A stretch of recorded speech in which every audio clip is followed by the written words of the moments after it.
está na minha vida um desejo enorme de ser fiel à igreja, à doutrina católica, né?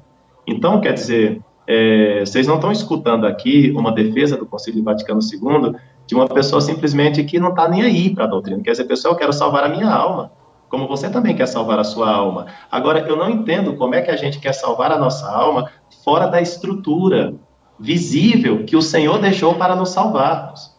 Então, quer dizer, você, católico mais progressista ou católico mais tradicional, deve reconhecer um dogma da igreja que diz assim, extra ecclesia nulla salus. Fora da igreja não há salvação. Então, não adianta eu construir uma igreja paralela, que não exista Vaticano II. Não adianta eu construir uma igreja paralela sem Francisco. Não adianta eu construir uma igreja paralela sem Vaticano II, porque essa igreja que você está construindo é paralela. Então, nós não podemos construir uma igreja paralela. É verdade que nessa igreja católica tem muitos conflitos, muitas dificuldades de acordo, é verdade, mas eu não vou me salvar fora dela. E ela é Vaticano II, ela teve o Vaticano II. Você goste mais ou goste menos, ela teve um Vaticano II, né? Você goste mais ou goste menos do Papa Francisco, ele é o Papa. Então, se você fizer uma ginástica mental para tirar os papas depois de Pio XII, se você fizer uma ginástica mental para tirar o Vaticano II, é isso aí, uma ginástica mental que você está fazendo. Mas não corresponde à verdade da igreja. Então, nós queremos salvar-nos na igreja, né? Porque uns ficam defendendo o chamado espírito do concílio, e em nome do espírito do concílio, vão para uma espécie de progressismo inaceitável na doutrina. Outros, sem nem conhecer os documentos do concílio, já o condenam, e aí cai no tradicionalismo que não entende a própria história da Igreja Católica, né, no seu contexto.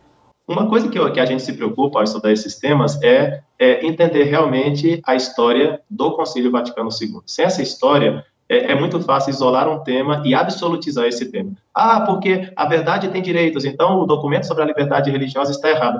Aí vem julgar o documento sobre a liberdade religiosa com tanta superficialidade. Não se pode fazer isso, não é verdade? Então, assim, é mais complexo o juízo de uma coisa, né? Eu muitas vezes digo assim, né? Quando você for elogiar uma coisa ou criticar uma coisa, tenta não usar adjetivos absolutos, tipo assim, fulano de tal é um grande teólogo. Bom, ele é um teólogo, né?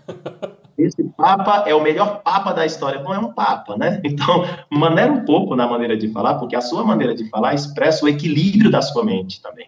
Quer dizer, a sua mente tem um equilíbrio que não vai nem para exageros superficiais e nem para afirmações que acabam comprometendo, inclusive, a verdade das coisas, que seria terrível, né? Tem que manter uma estrutura mental sadia. E a estrutura mental sadia é a busca da verdade.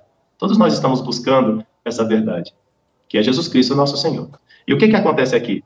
Eu não posso impor a fé por dois motivos. Um, porque a fé é dom de Deus. É Deus quem dá a fé. Dois, as pessoas são livres. Se uma pessoa quiser pecar nesse exato momento, certamente Deus não vai mandar um raio na cabeça dessa pessoa para impedir essa pessoa de pecar. Não, Deus vai permitir essa pessoa pecar.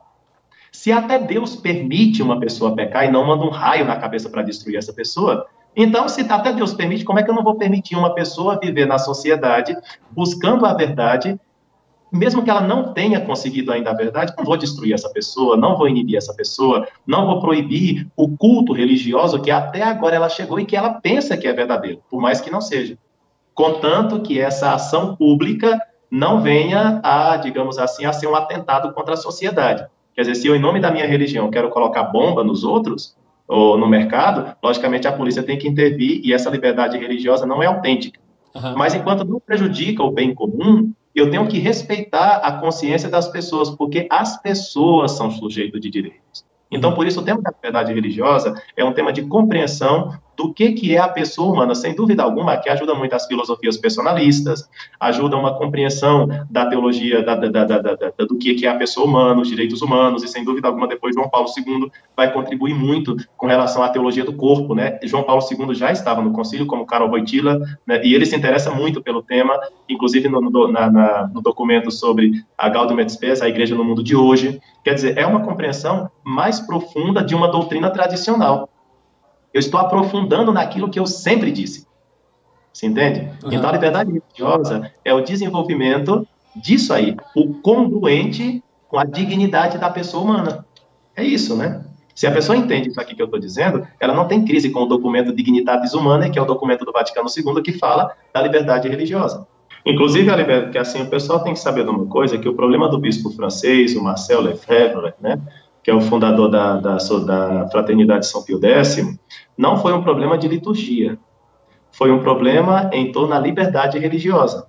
O pessoal pensa, porque a missa, não foi a missa. De fato, a missa na Fraternidade São Pio X era um assunto tranquilo, porque o Papa Paulo VI estava disposto a conceder essa missa na Fraternidade São Pio X. Entendeu? Então, não era questão da missa, a questão é que, no caso do Lefebvre, ele não quis aceitar o Concílio Vaticano II, a começar pelo tema da liberdade religiosa.